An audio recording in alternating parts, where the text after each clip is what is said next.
நம் அண்டை நாடான வங்கதேசத்தில் அடுத்த ஆண்டு பிப்ரவரி 12 தேர்தல் அறிவிக்கப்பட்டுள்ளது. தேர்தல் அறிவிப்பு வெளியானதிலிருந்தே அந்நாட்டில் தொடர்ந்து வன்முறைகள் அரங்கேறி வருகின்றன. இன்குலாப் மஞ்ச் என்ற மாணவர் அமைப்பின் செய்தி தொடர்பாளரும் அடிப்படைவாதியும் இந்தியாவிற்கு எதிரான மனநிலையும் கொண்ட ஷெரீப் ஓஸ்மான் ஹாதி கடந்த வாரம் நடந்த துப்பாக்கிச் சூட்டில் உயிரிழந்தார். இந்த கொலைக்கு காரணம் இந்தியாதான் என்ற வதந்தி பரப்பப்பட்டது. இதனால் அந்நாட்டில் பெரும் வன்முறை வெடித்தது. இந்த கலவரத்தில் அந்நாட்டின் 2 பத்திரிகை அலுவலகம் வன்முறையாளர்களால் கொளுத்தப்பட்டது. அந்த பத்திரிகைகள் யூனஸ் அரசாங்கத்தை விமர்சித்து எழுதி வந்துள்ளது என்பது குறிப்பிடத்தக்கது. இதையடுத்து அங்கு நடந்த வன்முறையில் ஹிந்து இளைஞரான தீபு சந்திரதாஸ் என்பவர் இஸ்லாத்தை குறித்து தவறான கருத்து தெரிவித்தார் என்று கூறி கொடூரமான முறையில் தாக்கப்பட்டு கொல்லப்பட்டார். பின்னர் அவரது உடலை மரத்தில் கட்டி வைத்து தீயிட்டு எரித்தனர். இந்த கொடூர சம்பவம் நடந்து முடிந்து விசாரணையின் போது காவல்துறையினர் ஹிந்து இளைஞர் மதம் குறித்த எந்த தவறான கருத்துக்களையும் தெரிவிக்கவில்லை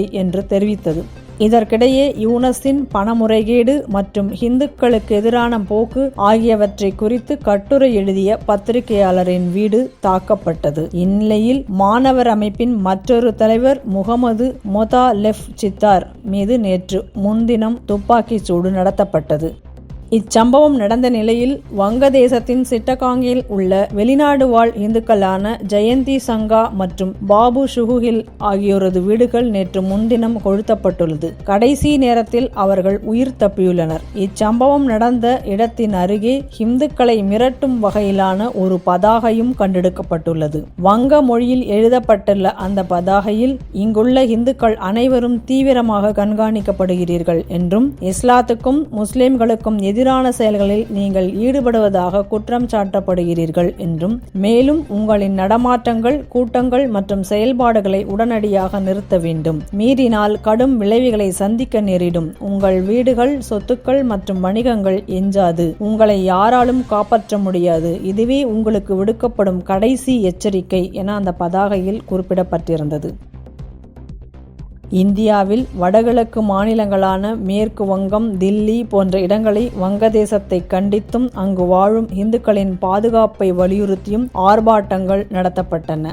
மேலும் நேபாளத்திலும் யூனஸ் அரசை கண்டித்து மிகப்பெரிய ஆர்ப்பாட்டம் நடத்தப்பட்டது.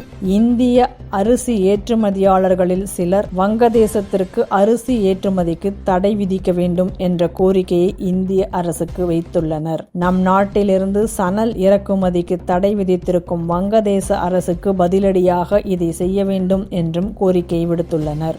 மத்திய வெளியுறவுத்துறை அமைச்சகம் வங்கதேச தூதர் ரியாஸ் ஹமிதுல்லாவுக்கு நேற்று சம்மன் அனுப்பியுள்ளது. கடந்த ஒரு வாரத்தில் வங்கதேச தூதருக்கு சம்மன் அனுப்பப்படுவது இது 2வது முறையாகும். இதற்கு முன்பாக கடந்த 15ஆம் தேதி டாக்காவில் நடந்த கூட்டம் ஒன்றில் இந்தியாவை பிரிவினைவாதிகளை கொண்டு துண்டாக்குவோம் என்று நேஷனல் சிட்டிசன் கட்சி தலைவர் ஹஷ்னந்த அப்துல்லா பேசியிருந்தார். இதற்கு மத்திய அரசு இந்தியாவுக்கான வங்கதேச தூதரை வரவழைத்து கண்டனம் தெரிவித்திருந்தது. மேலும் இந்தியா வங்கதேசத்தினருக்கான விசா சேவையை காலவரையின்றி நிறுத்துவதாக அறிவித்துள்ளது. இதையடுத்து டாக்கா, சிட்டகாங் விசா சேவை மையங்கள் மூடப்பட்டுள்ளன.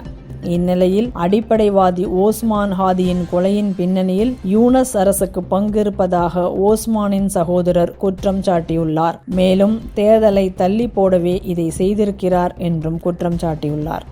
காசாவில் உயிரிழந்தோர் குறித்து பேசிய சர்வதேச மனித உரிமை அமைப்புகள் எல்லாம் மௌனம் காத்து வந்த நிலையில் நேற்று UN பொதுச் செயலாளர் அந்தோனியா குத்தேரஸ் வங்கதேசத்தில் அதிகரித்து வரும் வன்முறை குறித்து ஆழ்ந்த கவலை தெரிவித்துள்ளார். இங்குள்ள சிறுபான்மையின மக்கள் பாதுகாக்கப்பட வேண்டும் என்பதையும் வலியுறுத்தியுள்ளார். மேலும் இந்துக்களின் மேல் கட்டவிழ்த்திடப்பட்டுள்ள தாக்குதல்கள் குறித்தும் கவலை தெரிவித்ததோடு யூனஸ் அரசு வங்கதேசத்தின் ஒவ்வொரு குடிமகனுக்கும் பாதுகாப்பு அளிக்க நடவடிக்கை எடுக்கும் என்று நம்புவதாகவும் கூறியுள்ளார்.